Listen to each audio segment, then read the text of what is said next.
지금부터는 청와대에서 보건복지와 경제, 부동산 대책까지 국가정책을 총괄하는 분과 얘기를 나눠보겠습니다.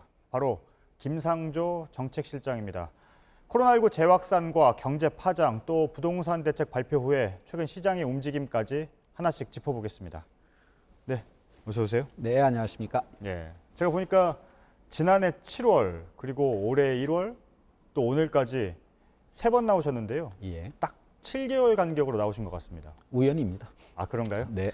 예, 알겠습니다. 그때마다 첫 질문은 달랐는데요. 네. 오늘 첫 질문은 코로나19로 해야 할 것 같습니다. 예. 지금 관심이 계속 확산세가 이어지다 보니까 사회적 거리두기 3단계 격상 문제가 계속 전문가들이 지적을 하고 있는데요. 예. 지금 청와대에서 방역 또 경제까지 담당을 하고 계시잖아요. 예. 어떠십니까? 3단계 격상 문제. 오늘 정세균 총리의 담화를 통해서 분명히 이제 밝혔습니다. 지금 매우 엄중한 상황이고요. 그래서 수도권에 이제 2단계 조치를 발령을 했는데 이 방역 조치로서 통제가 안 되는 상황이라고 판단이 된다면 신속하게 또 단계를 올리는 그런 결정을 하게 될 것 같고요. 그런 어떤 일이 없도록 뭐 정부도 최선의 노력을 다하겠습니다만은 국민들께서도 방역 수칙을 철저히 지키는 협조와 연대의 정신을 좀 발휘해 주시기를 부탁드리겠습니다. 네. 어제 보건복지부 박능우 장관이 예. 뉴스룸에 출연을 했거든요. 그때 3단계 격상 문제와 관련해서는 뭐 경제와도 얽혀 있기 때문에 국민의 수용성 문제를 얘기를 했거든요. 예. 국민의 수용성의 기준은 어떻게 봐야 될까요? 경제와 관련해서. 뭐 이 문제에 대해서 정책실장이라고 해서 개인적인 의견을 밝히는 것은 적절치가 않다고 생각을 하고요. 예. 지금 우리나라에서는 이제 총리께서 주재하시는 이제 중대본 체계가 이제 갖춰져 있는데 방역 현장에서의 정보를 실시간으로 반영을 하면서 다양한 요소들을 고려해서 순발력 있게 결정하고 또 강력하게 집행하는 체계를 구축하고 있습니다. 뭐 그런 차원에서 제반 요소를 고려하겠습니다만은 원래 상반기에 K 방역의 성공의 요인을 돌이켜 본다면 가장 중요한 것은 결국 방역의 성공을 통해서 경제 활동을 회복할 수 있는 그런 어떤 조치로 나가는 것이 기본이라고 생각하고요. 단기적으로 본다면 방역과 경제가 충돌한다고 볼 수도 있겠지만 예. 경제 회복을 위해서도 방역의 성공이 최우선 과제다라고 하는 것이 정부의 확고한 입장임을 분명히 말씀드리겠습니다. 예. 그렇죠. 방역이 일단 기반이 돼야 또 경제 부분과 연결이 되는 부분이니까요. 예. 그래서 제가 3단계 격상과 관련해서 양쪽 모두를 담당하고 계시는 실장님께 질문을 드렸던 겁니다. 답변이 좀 곤란하신가요? 뭐 왜냐하면 총리실 산하에서 지금 진행을 하고 있다고 말씀을 하셔서요. 예. 물론 그 총리께서 네. 중대본을 주재하고 계십니다만은 이 방역의 중요한 요소는 중앙정부와 지자체와 민간 의료계 전문가의 의견을 신속하게 수렴하고 반영하는 것이라고 생각합니다. 뭐 그 과정에서 네. 청와대 비서들도 참여를 하고 있습니다만은 이러한 다양한 요소들을 실시간으로 반영하면서 그렇게 결정을 하고 있고요. 예. 다시 한번 말씀드리지만 우리가 경제 회복을 위해서 총력의 노력을 기울이고 있지만 무엇보다도 중요한 것은 방역이 성공해야지만 경제 회복도 가시적인 성과를 낳을 수 있다라고 하는 것을 잊지 않고 있습니다. 예, 알겠습니다. 어제 박능우 장관이 뉴스룸에 나와서요. 교회 소모임 금지를 너무 빨리 풀었던 것 같다라고 이제 말을 했거든요. 예. 인정을 한 부분인데요, 그 부분은. 근데 정부에서 지금 연휴를 앞두고 외식과 여행 쿠폰을 원래 풀려다가 다시 지금 멈춘 상황이잖아요. 예.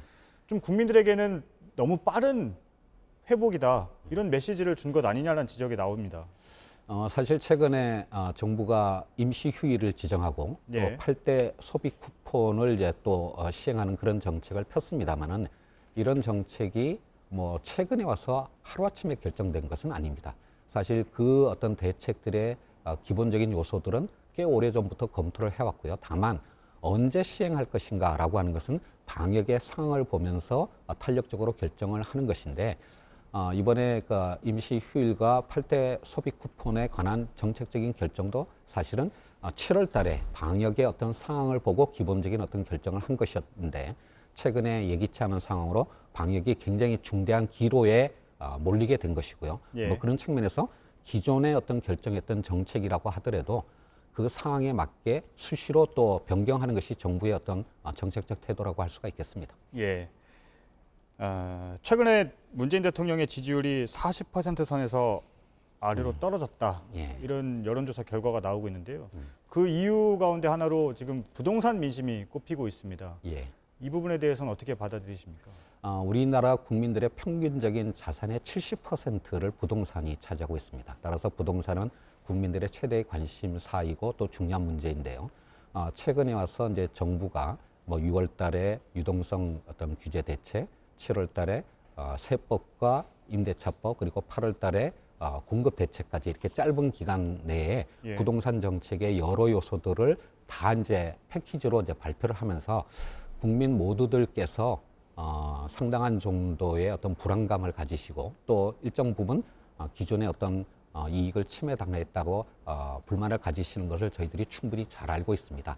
다만 작년에 12, 16 대책 이후에 상당 기간 동안 안정세를 보이던 그러니까 부동산 시장이 6월 달에 들어와서 사실 우려를 금치 못할 정도로 사실 불안정했던 것이 사실이고요. 예. 그런 상황을 정부가 방치할 수는 없었을 것입니다. 따라서 이번에는 과거처럼 유동성 규제 대책만을 한 것이 아니라 여러 가지 요소들을 종합적으로 고려한 패키지 대책을 내놨고요. 일정한 정도의 어떤 과도기가 지나고 난다면 부동산 시장의 안정 효과가 나타날 거라고 생각을 하고 있습니다. 예. 뭐 그 기간 동안에 정부의 최선의 노력을 다하고 있겠습니다만은 매매 시장은 상당한 정도의 안정 기조로 방향을 바꿨다고 생각하고 다만 이제 문제가 되는 게 이제 전월세 시장일 텐데요. 임대차 3법을 통과시킨 지가 얼마 안 됐고 또 후속 조치들이 아직 완비가 안 됐기 때문에 상당한 정도 좀 불안 요소가 남아 있는 것은 사실이지만 정부의 어떤 정책적 노력을 일관적으로 해나간다면 전월세 시장도 안정화될 거라고 기대를 하고 있고 그런 노력을 계속해 나가도록 하겠습니다. 예. 지금 과도기적 상황이고 좀 시간이 필요하다고 말씀을 하셨는데요.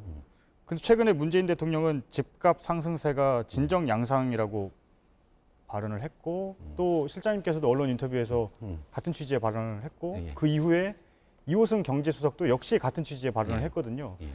그럼 조금 성급한 것 아닌가? 좀 더 기다려봐야 되는 것 아닌가? 실장님의 방금 말씀처럼 뭐 정부의 모든 정책이 그렇겠습니다만은 특히 부동산 정책의 경우에는 정책의 시차 문제가 굉장히 중요합니다. 예. 가장 효과가 빨리 나타나는 대출 규제, 그러니까 LTV나 DTI와 같은 유동성 규제 대책조차도 정부가 대책을 발표하고 난 다음에 그것이 금융회사의 창구에 적용돼서 실제로 시행되기까지는 한 3주 정도의 시간이 필요합니다. 그동안에 이제 굉장히 좀 혼란 상황이 될 수도 있고요.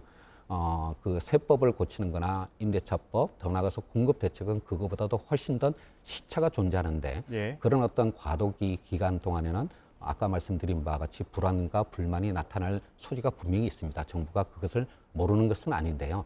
다만 과거에 2018년도에 9.13 조치나 작년에 12, 16 대책 때도 정부가 대책을 발표하고 난 다음에 그것이 시장에 확실하게 효과가 나타나는 데는 한 6주 정도 걸렸습니다.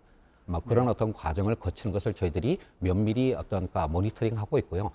대통령의 말씀은 그런 어떤 최근의 시장 상황을 객관적으로 보고 하신 말씀이고 더 나아가서 부동산 시장을 안정화시키겠다고 하는 확고한 의지를 밝히신 걸로 그렇게 이해를 해주셨으면 좋겠습니다. 예. 물론 시차는 필요를 하겠죠. 그런데 제가 이 두 질문을 연달아서 드린 이유는요. 지금 최근 지지율이 어쨌든 40% 아래로 떨어진 상황이고 부동산 민심이 꼽히고 있는데 집값 상승세가 진정 양상이라는 발언이 예. 결국은 이 현장의 민심과는 좀 괴리된 거리가 있는 지금 청와대의 상황 인식 아닌가 이런 지적이 있기 때문에 두 질문을 연달아서 드렸거든요. 그렇지 않습니다. 그러니까 부동산 시장이 굉장히 불안한 어떤 그런 과도기에 있고 예.